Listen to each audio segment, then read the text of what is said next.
Hi friends, welcome to my YouTube channel Sanjay academy. कैसे हैं आप सभी लोग? आई होप मस्त होंगे। देखिए, आज हम लोग प्रैक्टिस सेट नंबर फर्स्ट करने वाले हैं एसएसटी का। ठीक है, टॉप मोस्ट क्वेश्चन है, ये बार बार पूछे गए क्वेश्चन है, तो ये क्वेश्चन सभी के लिए मोस्ट इम्पोर्टेंट है। चलिए अपनी क्लास को स्टार्ट करते हैं। बिल्कुल भी मैं आपका टाइम वेस्ट नहीं करने वाला हूँ। क्वेश्चन नंबर फर्स्ट है हमारा, सामाजिक विज्ञान के बारे में निम्नलिखित में से कौन सा कथन गलत है? देखिए, ये क्वेश्चन है नकारात्मक, इसीलिए हमको क्वेश्चन को आराम से पढ़ना है। इसमें 3 स्टेटमेंट सही होंगे, एक स्टेटमेंट गलत होगा। जो गलत है वही हमको टिक करना है। पढ़ते हैं। सामाजिक विज्ञान स्वतंत्रता, विविधता के प्रति सम्मान आदि जैसे मानवीय मूल्यों का निर्माण एवं विस्तार करता है। क्योंकि सामाजिक विज्ञान मनुष्यों से संबद्ध है, इसलिए इसकी खोज की प्रकृति वैज्ञानिक नहीं है। मतलब इनका कहने का ये है कि जो एसएसटी है, जो हमारा सामाजिक विज्ञान है, जो इसमें खोजें होती, जो भी इसमें लिखा जाता है वो ऐसे ही आ जाता है। इसकी खोज की कोई वैज्ञानिक प्रवृत्ति नहीं। बताइए, क्या जियोग्राफी में जो हमारी भूगोल है, क्या भूगोल में कोई चीज़ ऐसे लिख दी जाती है? इतिहास में कोई चीज़ ऐसे लिख दी जाती? ऐसे नहीं लिखी जाती है। प्रॉपर उसका एक लॉजिक होता है, एक्सपेरिमेंटेशन होता है जियोग्राफी में, तब वो चीज़ लिखी जाती है। तो ये कह रहे वैज्ञानिक नहीं है, तो यही ऑप्शन गलत है, और जो गलत है वही सही है, क्योंकि हमें गलत वाला बताना। तब आपको आगे पढ़ने की जरूरत भी नहीं है। So second is our right option. बने रहिए क्लास में आराम से। टॉप 30 क्वेश्चन है, करते हैं जल्दी जल्दी। नेक्स्ट क्वेश्चन, माध्यमिक विद्यालयों में सामाजिक विज्ञान पढ़ाने के संदर्भ में कौन सा कथन सर्वाधिक अनुचित है? अब देखिए, अनुचित वाला भी निगेटिव होता है। अनुचित बोले, नहीं बोले, ठीक है, गलत बोले, तीनों एक ही बात है। अनुचित मतलब उचित नहीं है। कौन सा उचित नहीं है? 3 उचित होंगे, सही होंगे, एक गलत होगा। ढूंढिए कौन सा गलत है। सामाजिक विज्ञान पढ़ाना चाहिए क्योंकि यह सामाजिक यथार्थ माने होता है वास्तविकता। सामाजिक यथार्थ के बारे में बच्चों को संवेदनशील बनाने में सहायता करता है। सामाजिक विज्ञान पढ़ाया जाना चाहिए क्योंकि यह सामाजिक मुद्दों पर वाद विवाद करने, अपने विचार अभिव्यक्त करने में विद्यार्थियों की सहायता करता है। दोनों सही है, ये भी सही था, ये भी सही है। थर्ड क्या है? सामाजिक विज्ञान पाठ्यचर्या का हिस्सा होना चाहिए ताकि शिक्षार्थी राजाओं के जीवन और उनके बीच हुए युद्धों के बारे में जान सकें। सामाजिक विज्ञान पढ़ाना चाहिए क्योंकि ये एक मानवीय संबंध है। तो सभी सही। देखिए, सही तो एक हद तक थर्ड वाला भी है, लेकिन कम सही है। केवल इसलिए एसएसटी को पढ़ाना चाहिए कि जिससे हम राजाओं के जीवन के बारे में जान सकें, पृथ्वीराज चौहान के बारे में जान सके, मुगलों के बारे में जान सके, और उनके युद्धों के बारे में जान सके। केवल इसलिए एसएसटी पढ़ाई जानी चाहिए? नहीं, इसलिए नहीं पढ़ाई जानी चाहिए। इसलिए थर्ड हमारा अनुचित है, और जो ही यही हमको बताना था। 1 मिनट में एक क्वेश्चन करने का प्रयास करेंगे, ठीक है? वो तो एक्सप्लेन करने लगते हैं, नहीं तो आराम से हो जाए।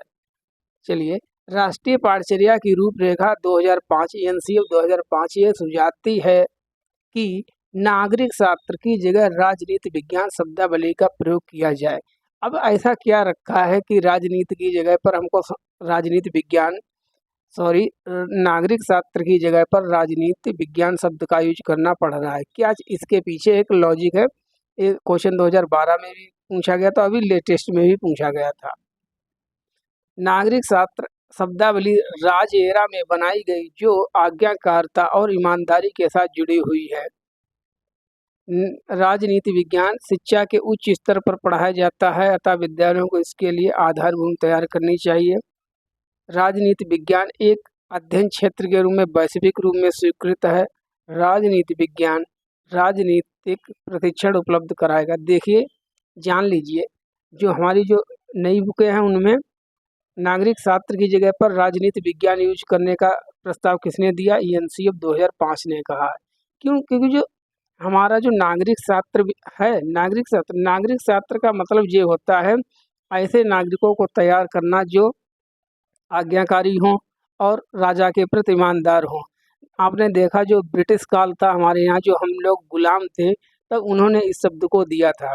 नागरिक शास्त्र, इसका मतलब ये होता है, जबकि जो राजनीति विज्ञान है वो इस चीज़ को सूचित नहीं करता है, और जो नागरिक शास्त्र है वो छोटे शब्द में यूज होता है, जो राजनीति विज्ञान होता है वो बड़ा है।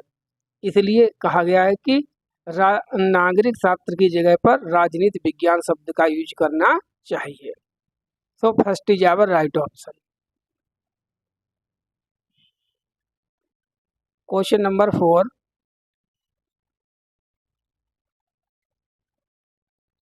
सामाजिक विज्ञान में आकलन का मुख्य उद्देश्य होना चाहिए, बताइए। आप एक टीचर बन गए हैं एसएसटी के, आप क्यों करेंगे मूल्यांकन बच्चों का, आकलन क्यों करेंगे, क्या फायदा है? यह विश्वसनीय प्रतिपुष्टि फीडबैक उपलब्ध कराना कि किस सीमा तक शैक्षिक उद्देश्यों की प्राप्ति हुई है, शिक्षार्थियों द्वारा मानविकी में सफल जीवन वृत्ति को आगे बढ़ाने में संभावनाओं की भविष्यवाणी करना, शिक्षार्थी ने किस सीमा तक विषय वस्तु संबंधी ज्ञान अर्जित किया यह मापना, परीक्षा उत्तीर्ण करने वाले शिक्षार्थियों में ज्ञान की वांछित शैक्षणिक गुणवत्ता बनाए रखना। तो देखिए, जो आकलन करने का मुख्य उद्देश्य हमारा होता है, चाहे वो एसएसटी हो या कोई भी सब्जेक्ट हो, इसका मतलब होता है हम बच्चों को ये पता करने चाह रहे हैं कि जो हमारे उद्देश्य थे, जो हमारे ऑब्जेक्टिव थे, उनको बच्चों ने कहाँ तक सीख लिया, अभी कहाँ पर कमी रह गई है। जहाँ पर कमी रह गई है उसके लिए हम बच्चों को फीडबैक देते हैं, प्रतिपुष्टि प्रदान करते हैं कि अभी आपकी सीखने में इन इन चीज़ों में कमी है, अभी आप इस चीज़ को ठीक कीजिए। So first is our right option.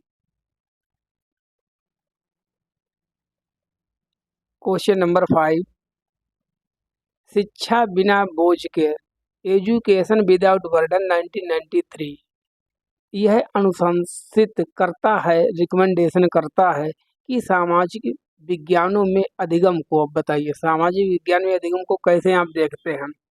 जो हमारी लर्निंग विदाउट बर्डन वाली जो रिपोर्ट थी, इसके कौन थे अध्यक्ष? प्रोफेसर यशपाल, और इस पर ही आधारित है हमारी एनसीएफ 2005।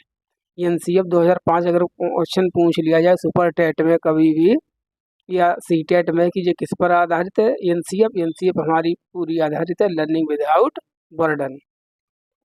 ऑप्शन, महत्वपूर्ण सूचनाओं के संधारण, संधारण का मतलब होता है याद रख पाना, में सहायता करनी चाहिए, सामाजिक राजनीतिक वास्तविकताओं का विश्लेषण करने हेतु संकल्पनाओं और योग्यताओं के विकास को बढ़ावा देना, व्यवसायों के लिए प्रासंगिक कुशलताओं का विकास करना चाहिए।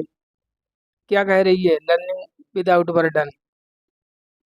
विकासात्मक मुद्दों को उद्घाटित करने के लिए ज्ञान मीमांसीय रूपरेखा का लगातार अनुपालन करना चाहिए।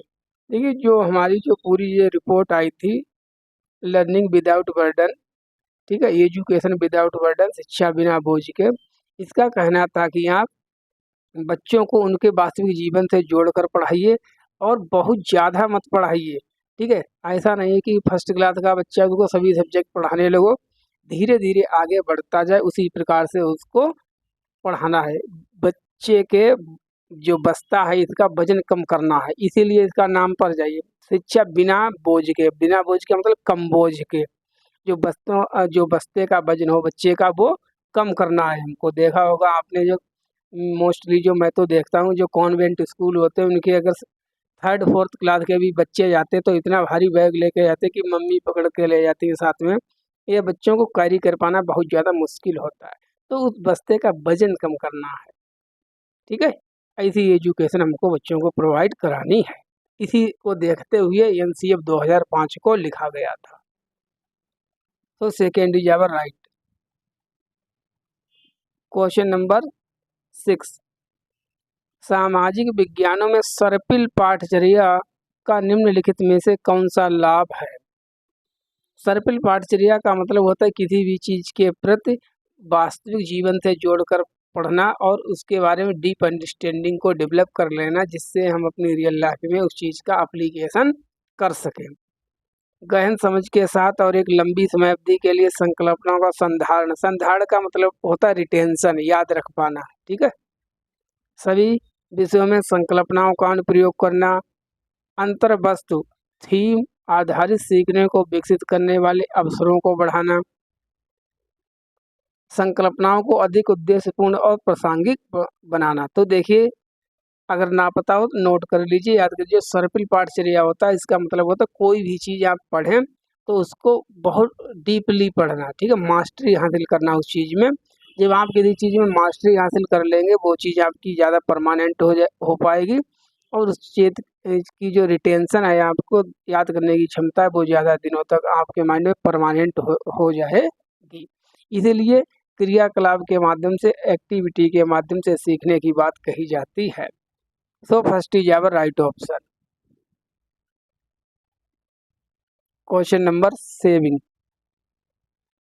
निम्नलिखित में से कौन सी अन्योन पारस्परिक इंटरेक्शन इंग्लिश में कहते हैं अधिगम की विशेषता है, बताइए। शिक्षक सक्रिय रूप से शिक्षक अधिगम प्रक्रिया को आगे बढ़ाते हुए परस्पर आदान प्रदान करते हैं। शिक्षक विद्यालय में कार्य करते हुए अपना दायित्व पूरा करता है। सीखने का उत्तरदायित्व विद्यार्थियों और शिक्षक दोनों के द्वारा साझा किया जाता है। भूलने के कारणों को संबोधित करते हुए सीखना अग्रसरित होता है।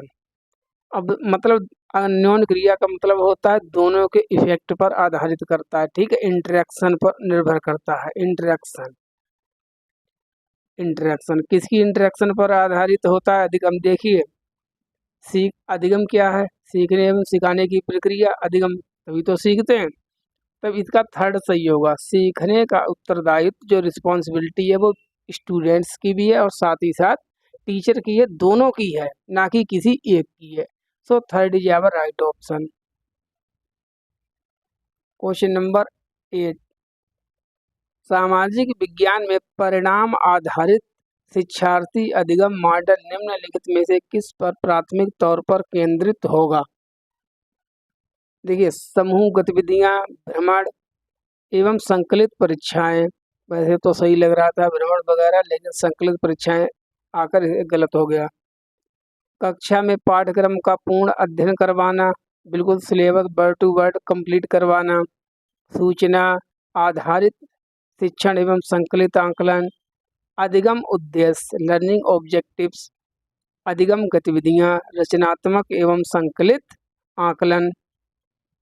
रचनात्मक का मतलब होता है जो हमारा फॉर्मेटिव असेसमेंट, FA, ठीक है, और संकलित का मतलब होता है SA, समेटिव असेसमेंट। शिक्षा उद्देश्य, नई शिक्षण पद्धतियां, बोर्ड परीक्षण।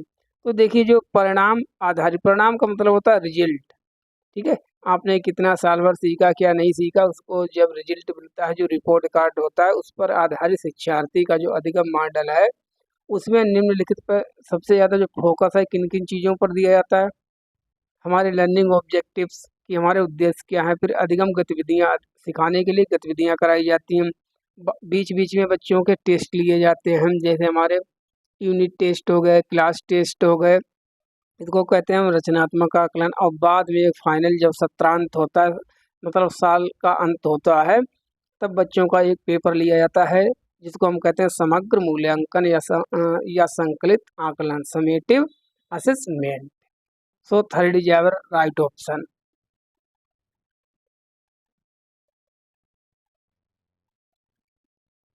सामाजिक विज्ञान विषय वस्तु का उद्देश्य होना चाहिए, बताइए क्या विषय वस्तु का उद्देश्य होना चाहिए? छात्रों को विश्व में होने वाली घटनाओं से परिचित करवाना, केवल परिचित करवाना। छात्रों को परिचित सामाजिक यथार्थों, यथार्थों का मतलब होता है वास्तविकता का आलोचनात्मक अन्वेषण माने खोज, एवं उन पर प्रश्न उठाकर जागरूक बनाया जाए। बच्चों को जो है उनके अधिकारों के प्रति, समाज के प्रति जागरूक बनाया जाए, अवेयरनेस उनमें क्रिएट की जाए। छात्रों में राष्ट्रीयता की भावना का विकास किया जाए। विकसित देशों के बारे में जानकारी दी जाए। ये तो चौथा तो नॉनसेंस है, आप समझ गए ही होंगे इससे क्या मतलब है। तो सामाजिक विज्ञान हमको क्यों पढ़ाई जाती है? SST पढ़ाई जाती है कि हम अपनी समाज के बारे में जान सकें, सीख सकें, विश्व में क्या हो रहा है, समाज में क्या हो रहा है। सबसे पहले समाज, ठीक है, जब समाज सीख लेंगे, जैसे बड़े होते चले जाएंगे, आगे आगे और भी सीखते चले जाएंगे। और आलोचनात्मक चिंतन का विकास करना। सो सेकेंड इज राइट ऑप्शन। एक आलोचनात्मक चिंतन वाला आपकी जो SST की पेडागोजी है, उसमें चैप्टर भी है जो मैंने पढ़ाया हुआ है। Question number 10 NCF. ये क्वेश्चन बहुत आते हैं। देखिए जितने भी एनसीएफ ना पढ़ी हो तो मैंने वीडियो बनाई हुई है, प्लीज़ आप जाएं एनसीएफ देख लें। देखिए जो पूरा सीटेट आपका है वो एनसीएफ पर ही आधारित है, ठीक है। एनसीएफ जो है वो सीटेट की नींव है, बिल्कुल। नींव के ही ऊपर ये सीटेट टिका हुआ है। आपने बहुत क्वेश्चन देखे होंगे, सभी सब्जेक्ट में होते हैं एनसीएफ 2005 के अनुसार, राष्ट्रीय पाठचर्या की रूपरेखा 2005 के अनुसार। तो प्लीज़ 10 से 12 क्वेश्चन आपको मिलने वाले हैं डायरेक्ट एनसीएफ से। अब जाएं आप देख ले जाके, जिसने भी ना देखी हो। चलिए पढ़ते हैं। प्राकृतिक संसाधनों की अधिकतम प्राप्ति और उपयोग पर ध्यान केंद्रित किया जा सके। अच्छा, क्वेश्चन पूरा नहीं पढ़ा था। राष्ट्रीय पाठचर्या की रूपरेखा 2005 प्रस्तावित करता है कि भूगोल पढ़ाया जाए। भूगोल बताइए क्यों पढ़ाया जाए, हम लोग क्यों भूगोल पढ़ते हैं। प्राकृतिक संसाधनों की अधिकतम प्राप्ति उपयोग पर ध्यान केंद्रित करना, कि हम इसको यूज कैसे कर सकते हैं, या पर्यावरणीय चिंताओं एवं इसके संरक्षण के संबंध में आलोचनात्मक समझ पैदा की जा सके। देखिए अगर कहीं पर आपको आलोचनात्मक चिंतन मिल जाया करे वो सही होता है, क्योंकि आपकी पेडागोजी में एक चैप्टर का नाम ही आलोचनात्मक चिंतन या समालोचनात्मक चिंतन को विकसित करने की बात की जाए। ये पॉजिटिव टैग वर्ड है। ऊपर देख लेना कि क्वेश्चन कैसा पूछेगा, सकारात्मक की नकारात्मक। थर्ड, भारत की विविध भौगोलिक विशेषताओं की इसके आर्थिक विकास में भूमिका को जाना जा सके। विद्यार्थियों का प्राकृतिक आपदाओं के भारत की अर्थव्यवस्था पर नष्टकारी प्रभावों के बारे में मार्गदर्शन किया जा सके। तो सीधी सी बात है, जो इन्वायरमेंटल कंसर्न है वहाँ अपने पर्यावरण की चिंताओं को जान सकें, पर्यावरण से संबंधित जो भी इशूज है उनके बारे में बात कर सकें, उसको हम कंजर्व कर सकें, इसलिए हमको भूगोल पढ़ाया जाता है। और एक हमारे अंदर सीटी डेवलप हो जाए। सीटी का मतलब critical thinking. So third is our right option. Question number 11, सामाजिक विज्ञान की शिक्षण पद्धति और संसाधनों के बारे में फिर आ गया के अनुसार एनसीएफ 2005 के अनुसार सामाजिक विज्ञान के शिक्षण के लिए निम्नलिखित में से किसको अपनाना चाहिए। बताइए, एसएसटी को पढ़ाने के लिए किस चीज़ को एक्सेप्ट हमको करना चाहिए। ऐसे तरीके जो रचनात्मकता और आलोचनात्मक प्रक्षेप को बढ़ाते हैं। ऐसा उपागम जिसमें बुद्धिमत्ता को बढ़ाने के लिए अधिक शिक्षण सहायक सामग्री सम्मिलित हो। ऐसी रणनीतियाँ जो विद्यार्थियों को लंबे समय तक तथ्य याद रखने में सहायता करती हों। ये तो कोई भी बच्चा होगा उसने काट दिया होगा, ये तो गलत ही होगा। मानसिक मानचित्र, माइंड मैपिंग, जो सूचना को तुरंत याद, देखिए याद करने की बात जहाँ पर की जा रही हो, रटने की बात की जा रही, कंठस्थीकरण की, वो गलत होता, ये भी गलत हो गए। अब दो तो हमारे गलत हो गए, तो दो बचे हम। मैंने आपको बताया आलोचनात्मक चिंतन, रचनात्मकता बिल्कुल सही है। So first is our right option. Question number 12, किसी सामाजिक विज्ञान की कक्षा में ढांचा का मुख्य लक्ष्य होता है। बताइए ढांचा क्या होता है, क्या है ये ढांचा। देखिए ढांचा का मतलब होता है आत्म संयम के कौशल में सुधार को सुनिश्चित करना, विद्यार्थियों को विचारों पर सोचने के योग्य बनाना, योग्य निर्धारण के वांछित परिणामों को मजबूत करना, स्वतंत्र सोच निर्मित होने तक विद्यार्थियों की सहायता करना। देखिए ढांचा का मतलब होता है फ्रेम। आपको किसी फ्रेम में अगर हमको ढालना, कोई चीज़ हमें आपको सिखानी है, तो सब जब तक आपकी उस विषय के प्रति एक अंडरस्टैंडिंग डेवलप ना हो जाए तब तक तो मैं आपकी सिखाने में मदद करता रहूँगा, ठीक है। जैसे ही चीज़ आपकी अंडरस्टैंडिंग डेवलप हो जाएगी, धीरे धीरे उसी प्रकार से आपकी जो सहायता है, जो सीखने में मदद की जा रही है, उसको हम हटा लेते हैं, पीछे खींच लेते हैं। इसको ही हम ढांचा कहते हैं। सो फोर्थ इज आवर राइट। ध्यान रखना ढांचा क्या होता है। क्वेश्चन नंबर 13, उच्च प्राथमिक स्तर पर मेंशन ही कर दिया, भूगोल और अर्थशास्त्र एक साथ निम्नलिखित में से सहायक हो सकते हैं। बताइए जो उच्च प्राइमरी लेवल होता है वहाँ पर जो भूगोल है, जियोग्राफी और जो अर्थशास्त्र इकोनॉमिक वो एक साथ क्यों पढ़ाए जाते हैं? पर्यावरण संसाधन एवं विकास के मुद्दों के प्रति दृष्टिकोण विकसित करना, संसाधनों के इष्टतम, इष्टतम का मतलब होता है मैक्सिमम, बहुत ज़्यादा, नीतन को समझना, बहुलवाद को समझना, पर्यावरण एवं स्थानों के बारे में ज्ञान को विकसित करना। तो देखिए जो हमको पढ़ाई जाती है, जो भूगोल जो अर्थशास्त्र पढ़ाई जाती है जूनियर लेवल पर, वो पढ़ाई जाती है जिससे हम अपनी सोसाइटी और अपना जो इन्वायरमेंट है उसके बारे में ज़्यादा से ज़्यादा जान सके और सीख सकें। So first is our right option.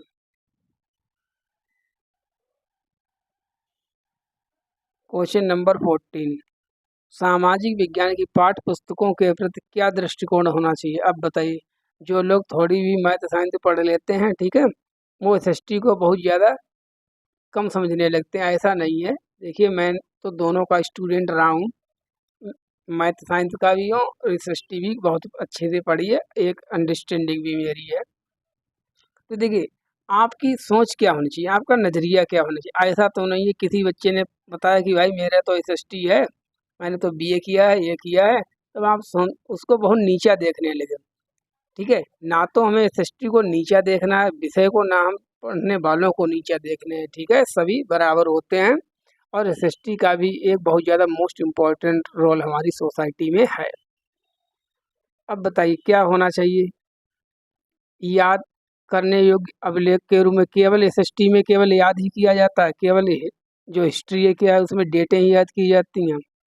अंतिम वक्तव्य के रूप में, आगामी पूछताछ के अवसर के रूप में, ज्ञान के भंडार के रूप में। तो देखिए आपका जो दृष्टिकोण होना चाहिए वो कैसा होना चाहिए? क्वेश्चन पूछने वाला होना चाहिए, पूछताछ के अवसर के रूप में।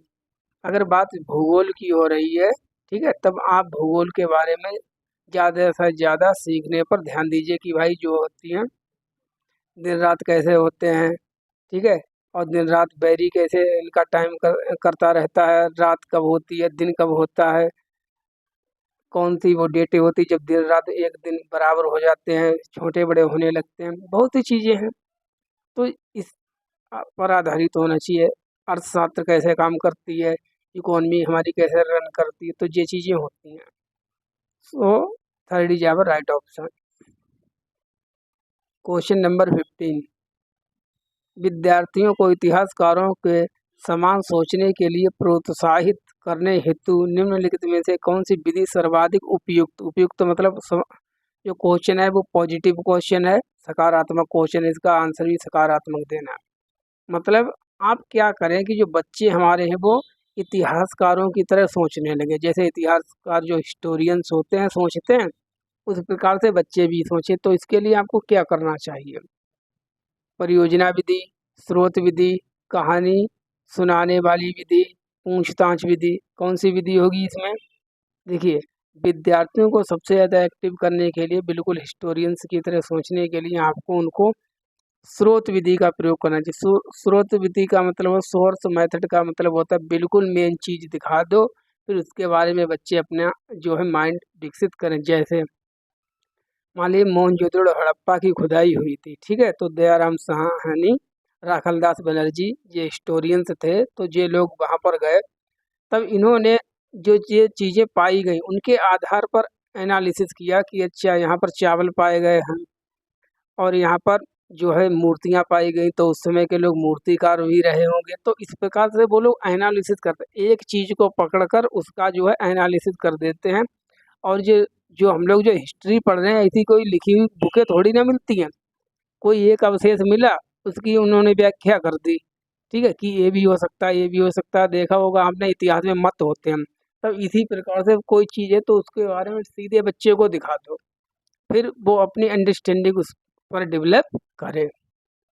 तो स्रोत विधि इसके लिए बेस्ट है, सोर्सेज मेथड।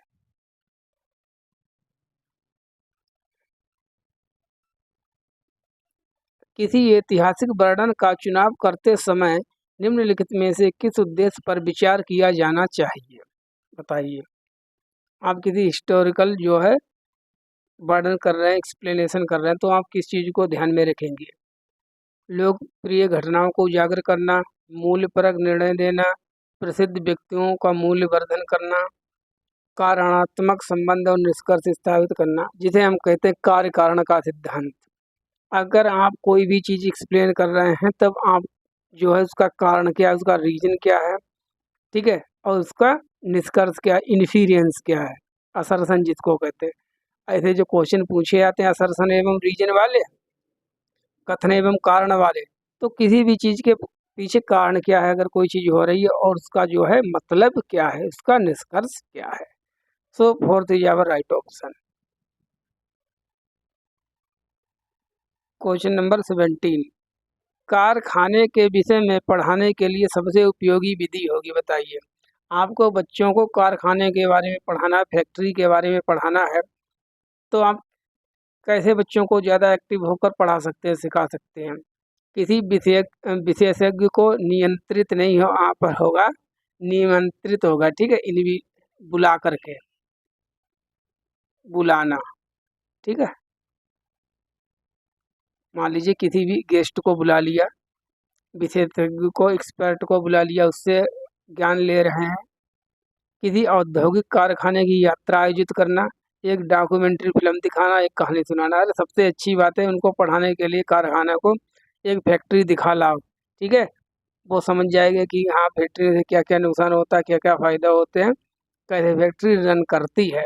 तो सेकेंड इज राइट ऑप्शन, और बच्चों को रियल लाइफ में सीखने का मौका भी मिल जाएगा। देखिए ऑप्शन वो हमेशा सही होता है जिसमें बच्चा सबसे ज़्यादा एक्टिव हो। कक्षा में सहकारी शिक्षा को कहते हैं कोऑपरेटिव एजुकेशन, को बढ़ावा देने के लिए एक शिक्षक को चाहिए। आपको बच्चा क्लास में अपनी सहकारी अधिगम को बढ़ावा देना, जिसको भी बात लेव वाइगोर्स्की जी ने की है। उन्हें व्यक्तिपरक मतलब इंडिविजुअल परियोजना दें। काम के लिए कक्षा को छोटे छोटे समूहों में विभाजित करें। परियोजना को करने के लिए उन्हें विभिन्न स्रोत प्रदान करें। छात्रों को बहस और चर्चाओं में लगाएं। तो देखिए सहकारी का मतलब होता है, जैसे जो क्लासरूम हमारी है, इसमें मान लीजिए बहुत से बच्चे हैं, तो हमने बच्चों के क्या कर दिए, हमने बच्चों के छोटे छोटे ग्रुप बना दिए, ठीक है। अब बच्चे ग्रुप में सीख रहे हैं। जब 4 बच्चे का मान लीजिए ग्रुप बना दिया, 4 बच्चे आपस में सीख रहे हैं, तो एक दूसरे को सहयोग कर रहे हैं और एक दूसरे से सीख रहे हैं, लर्निंग फ्रॉम ईच अदर। इसे ही कहते हैं हम सहकारी अधिगम या सहकारी शिक्षा, कोऑपरेटिव एजुकेशन। इसकी बात लेव वाइगोत्स्की जी ने की है। So second is our right option. Question number 19, निम्नलिखित प्रश्न सामान्यतः सामाजिक विज्ञान की कक्षा में प्रयोग किए जाते हैं। उन प्रश्नों का चयन कीजिए जो आलोचनात्मक चिंतन, मैंने कहा था आपके सीडीपी नहीं, पैडागोजी में एक चैप्टर है जिसका नाम है आलोचनात्मक चिंतन। तब आप बताइए आलोचनात्मक चिंतन आप बच्चों के बारे में कैसे डेवलप कर सकते हैं बच्चों में।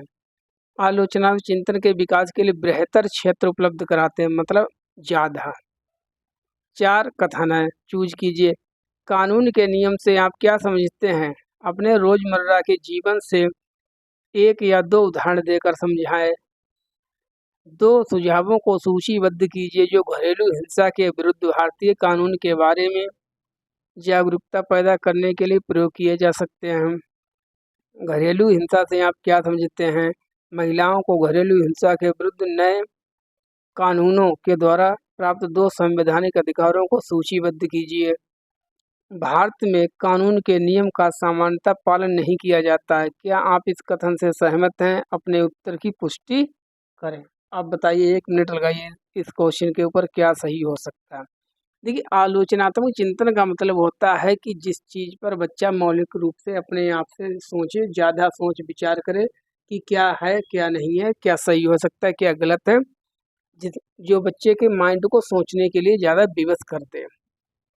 जिसमें सीधी सीधी बातें केवल लिखी लिखाई याद करने वाली आ जाएं, वो नहीं होगा। जैसे सी वाले में देखिए, 2 संवैधानिक अधिकारों को सूचीबद्ध कीजिए। अब जिसको पता होंगे, याद किया होगा, वो तो डायरेक्ट लिख देगा। इसमें भैया कौन सी रॉकेट साइंस है सोचने विचारने वाली, वो सी तो होगा नहीं।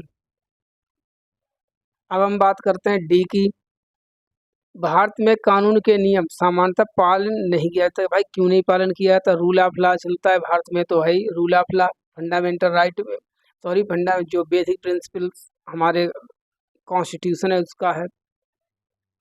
क्या आप इस कथन से सहमत हैं? अपने उत्तर की पुष्टि कीजिए। नहीं, हम इस कथन से सहमत नहीं, ये गलत है। इससे भी कोई बहुत ज़्यादा हमारी जो अंडरस्टैंडिंग डेवलप नहीं हो रही है, तो डी भी नहीं होगा। अब ए क्या है? कानून के नियम से आप क्या समझते हैं? अपने रोजमर्रा के जीवन से, ठीक है, मतलब अपनी डेली लाइफ से। एक या दो उदाहरण देकर समझाइए। देखिए बच्चा इसमें रियल लाइफ से कनेक्ट हो रहा है, वास्तविक जीवन से बिल्कुल, और उनके आंसर वो आराम से कर देगा। तो ए वाला तो हमारा सही होगा। अब ए वाला कहाँ है? यहाँ तो है नहीं, तो ए और बी दोनों सही है। ए बी जो है इनसे सबसे ज़्यादा बच्चे का जो है आलोचनात्मक चिंतन विकसित होता है। क्वेश्चन नंबर 20, निम्नलिखित में से के अतिरिक्त, नकारात्मक क्वेश्चन है, के अतिरिक्त सभी सृजनात्मक चिंतन के अभिलक्षण है। देखिए चिंतन से रिलेटेड क्वेश्चन आ रहे हैं। एक के अतिरिक्त मतलब तीन थे तो बच्चे का आलोचनात्मक, समालोचनात्मक या सृजनात्मक चिंतन विकसित होता है, एक से नहीं होता है। तो किस चीज से नहीं होगा? दी गई समस्या के लिए सदा माने हमेशा ठीक ठीक उत्तर देने की सामर्थ्य। कोई भी बात किसी ने कही तो उस प्रश्न का जो उत्तर है हम बिल्कुल सही सही देने पर प्रयास करेंगे, हमें कोई मतलब नहीं, जैसा मैंने पढ़ा है उसी प्रकार से हम बता देंगे। विभिन्न स्रोतों में से संश्लेषण, किसी समस्या को हल करने हेतु कल्पनाशील लचीली विधि हमने बताया है। देखिए एसएसटी की जो मैंने टैग वर्ड पढ़ाए हैं, सभी लोग पढ़ लें जाके। लचीलापन सही वर्ड होता है, एक सकारात्मक है। अर्थपूर्ण एवं विचारशील निर्णय लेने की क्षमता, ये भी सही है, ये भी सही है, ये गलत है। इसमें रटने की बात की जा रही, याद करने की बात की जा रही। तब जो गलत है वो ही सही है, क्योंकि हमको गलत वाला बताना है। So first is our right option.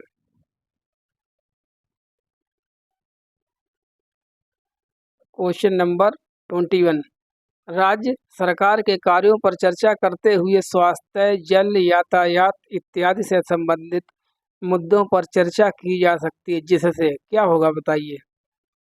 शिक्षार्थी इन मुद्दों को समझने तथा इन पर आलोचनात्मक विचार बनाने के लिए स्वतंत्र हों। शिक्षार्थियों को सभी के लिए बेहतर सुविधाएं पाने हेतु आंदोलन आयोजित करने के लिए सजग करना। आप आंदोलन के लिए उत्तेजित करेंगे क्या? विद्यार्थियों को इन मुद्दों पर उनके राज्य द्वारा किए जाने वाले प्रयासों की जानकारी मिल सके। विद्यार्थियों को इन क्षेत्रों में सरकार की भूमिका को याद करवाया जा सके। ये सब नॉनसेंस चीज़ें हैं। देखिए आप राज्य सरकार के कार्यों पर चर्चा करते बच्चों में जो स्वास्थ्य, हेल्थ है, पानी है, ठीक है, यातायात से संबंधित मुद्दों पर चर्चा करने का मतलब है कि बच्चों में इन चीज़ों के प्रति आलोचनात्मक चिंतन का विचार विकसित हो जाए। So first is our right option.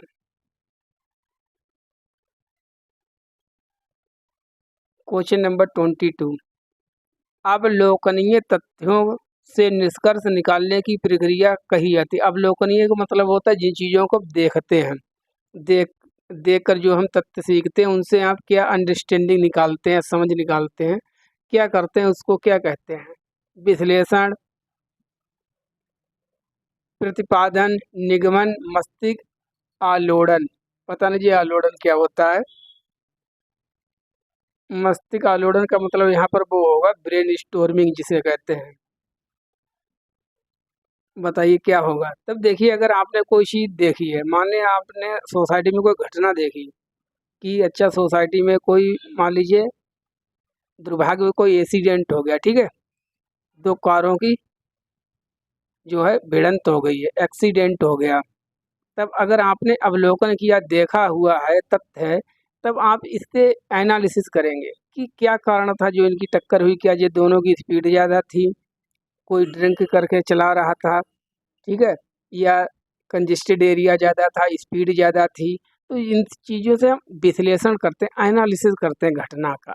तब अवलोकनीय तथ्यों से हम जो है विश्लेषण करते हैं। So first is our right option.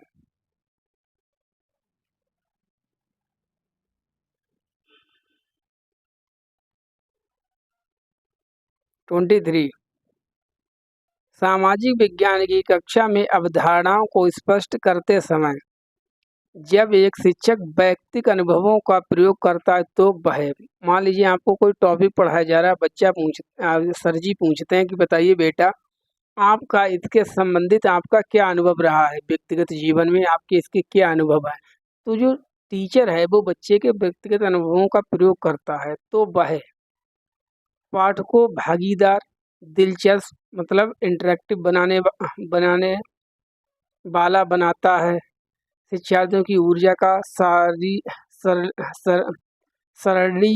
करता है। उनकी स्थानीय वास्तविकता को वैश्विक संदर्भों के साथ जोड़ने की योग्यता को बढ़ावा देता है।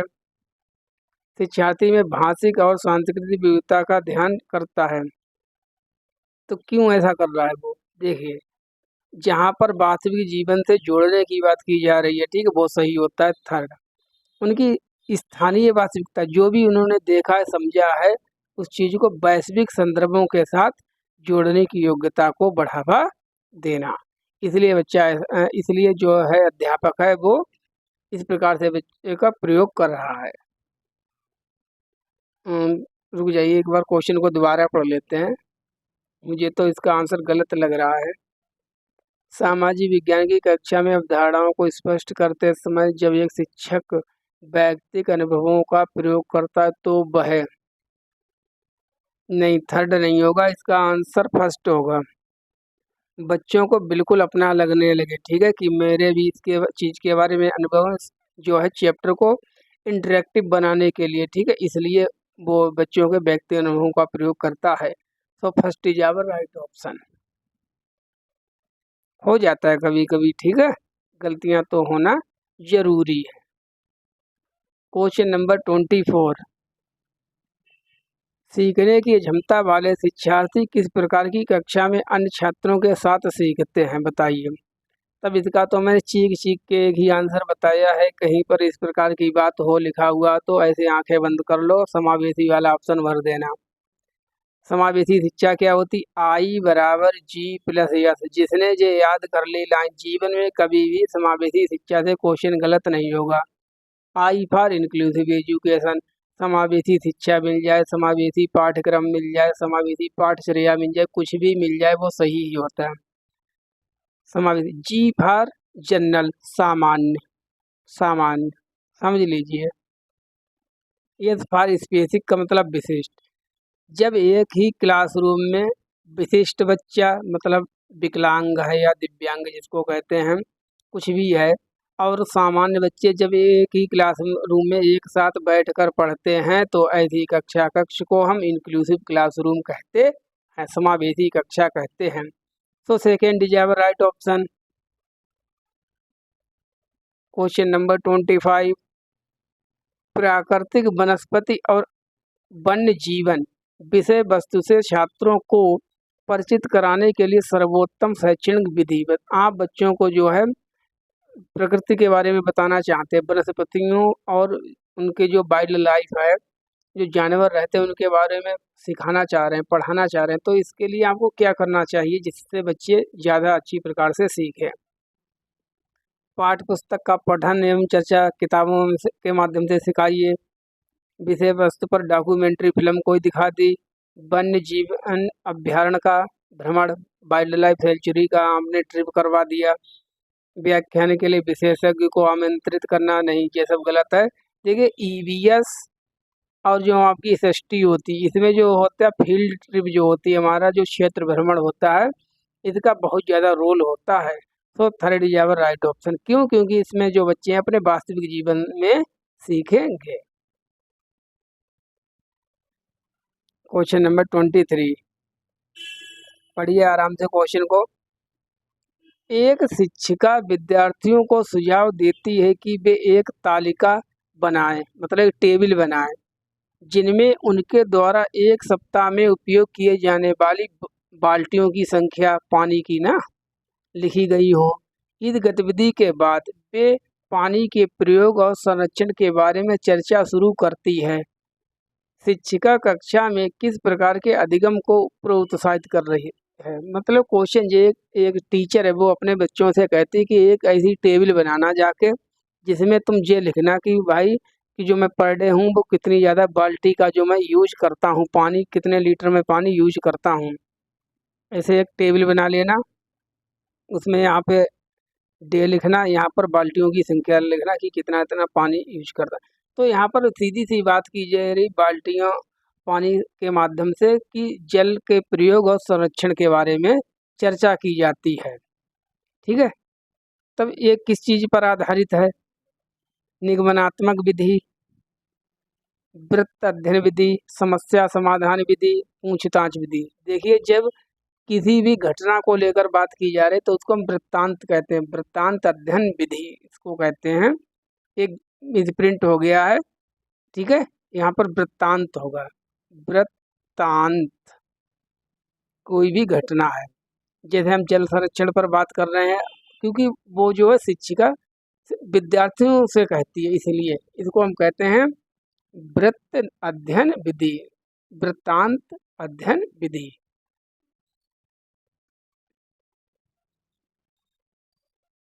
क्वेश्चन नंबर 27, सामाजिक विज्ञान पढ़ाते समय एक शिक्षक का प्रयास होना चाहिए। आप एसएसटी के टीचर हैं, आपका मेन फोकस किस चीज़ पर रहेगा बताइए? विस्तृत रूप से याद कराने पर केवल आप ये कहेंगे भाई हिस्ट्री इसको रट मारो, जियोग्राफी इसको याद कर लो, इकोनॉमी इसको रट लो, क्या याद करने पर बल देंगे? नहीं, याद तो कुछ नहीं करवाना ज़्यादा। केवल मूल्यों पर बल देना, केवल केवल वर्ड है अपने आप में निगेटिव, इसलिए गलत हो गया। तथ्यों, मूल्यों और आदर्शों पर बल देना, केवल यहाँ भी आ गया, ये भी गलत। तो कौन बचा?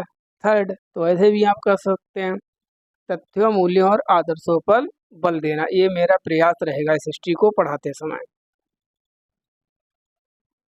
क्वेश्चन नंबर 28, सामाजिक और राजनीतिक जीवन अध्यापन का केंद्र बिंदु होना चाहिए।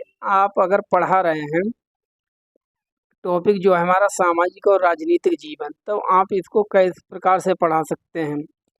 राजनीतिक संस्थानों का अध्ययन, मूलभूत सिद्धांतों का अध्ययन, फिर ये कूट दिया गया है, ठीक है, कोड है। बताइए क्या कौन सा कथन सही होगा इस टॉपिक के लिए? ए सही होगा, बी सही होगा, दोनों सही होंगे कि दोनों गलत होंगे? तो देखिए नाम से ही क्लियर, सामाजिक और राजनीतिक जीवन जो है हमारे सोशल एंड पॉलिटिकल लाइफ, तो राजनीतिक संस्थानों का अध्ययन भी हमको करवाना है, मूलभूत सिद्धांतों का अध्ययन भी हमको करना है, तो इसमें जो हमारे दोनों सही हो जाएंगे। क्वेश्चन नंबर 29, एक सामाजिक विज्ञान की शिक्षिका, यहाँ पर भी शिक्षिका है, द्वारा कक्षा में प्रभावशील होने के लिए निम्नलिखित में से कौन सी विधि का उपयोग में लाई जानी चाहिए? मतलब एक एसएसटी की टीचर है, वो किस प्रकार से कौन सी विधियों का यूज करे जिससे जो सीखना है वो ज़्यादा इफेक्टिव हो जाए? विचारों उत्तेजक, विचारों को उत्तेजित करने वाली एवं रुचिपूर्ण गतिविधियों द्वारा शिक्षार्थियों का विषय के प्रति आकर्षण बढ़ाना, प्रत्येक सोमवार को परीक्षा लेकर छात्रों का ज्ञानवर्धन करना, ये नहीं होगा, परीक्षा आपको नहीं लेनी है, ऐसे ही देखना है। धीरे सीखने वाले शिक्षार्थियों को विश्वास के साथ बढ़ने हेतु ढीले ढंग से ग्रेड देना है, नहीं, आप बच्चों को जो है डिवाइड नहीं करेंगे, अलग अलग नहीं करेंगे कि कौन धीरे सीख रहा है कौन तेज सीख रहा है, ये गलत है। माता पिता को बच्चों की शिक्षा में सम्मिलित करने हेतु गृह परियोजना देना, आप उनको होमवर्क देंगे? नहीं, होमवर्क देकर भी आप बच्चों को ज़्यादा प्रभावी तरीके से नहीं सिखा पाएंगे। सबसे अच्छी बात है पहले नंबर पर है विचारोत्तेजक, रुचिपूर्ण, बच्चे उस चीज़ को अच्छी प्रकार से सीखेंगे जिनमें उनकी रुचि हो, मज़ा आता हो, आनंद आता हो, ठीक है। तो रुचिपूर्ण गतिविधियों द्वारा शिक्षार्थियों का विषय के प्रति आकर्षण बढ़ाएंगे, तभी बच्चे ज़्यादा अच्छी प्रकार से सीखेंगे। क्वेश्चन नंबर 30, निम्नलिखित में से कौन सा नियमों, विनियमों और मूल्यों के सामाजिक अधिगम को बढ़ावा देगा बताइए? परियोजना कार्य, समूह चर्चा, किताब पढ़ना, निबंध लिखना। देखिए किताब पढ़ना, निबंध लिखना ये तो आप इंडिविजुअल अलग अलग प्रकार अकेले करेंगे, तो इससे तो कोई बहुत ज़्यादा सामाजिक अधिगम की बात कहाँ हो रही है, ये तो इंडिविजुअल की बात हो रही है, तो ये तो गलत ऐसे ही हो गया। सामाजिक अधिगम, सोशल लर्निंग, जैसे मान लीजिए जो सोसाइटी है, मैं बैठा हूँ, मेरे फ्रेंड्स बैठे हैं और भी लोग सोसाइटी में बैठे हैं, हम लोग चर्चा कर रहे हैं, हम कुछ इनको बता रहे हैं, ये हमको बता रहे हैं, ये इनको बता रहे हैं, ये इनको बतलवा रहे हैं, सोशल इंटरेक्शन कर रहे हैं, तो इसको कहते हैं समूह चर्चा। तो समूह चर्चा के माध्यम से जो हमारी सोशल लर्निंग होती है। चलिए अपनी क्लास को यहीं पर कंप्लीट करते हैं। जिसने भी चैनल को सब्सक्राइब ना किया हो प्लीज़ चैनल को सब्सक्राइब कर ले और एक लोग कम से कम 10-10 लोगों को शेयर कर दिया करें चैनल को। इससे हमको बहुत ज़्यादा मोटिवेशन मिलता है। क्लास को शेयर करें, लाइक कर दिया करें और कमेंट करके बताएं, जिससे हमको पता चले कि हाँ बच्चे जो हैं आनंद ले रहे हैं, सीख रहे हैं। और पीडीएफ आपको इस हमारे जो टेलीग्राम ग्रुप है इसको ज्वाइन कर लीजिए, इस पर मिल जाएगी। ठीक है, चलिए अपनी क्लास को कंप्लीट करते हैं, मिलते हैं नेक्स्ट वीडियो में। Thank you for watching.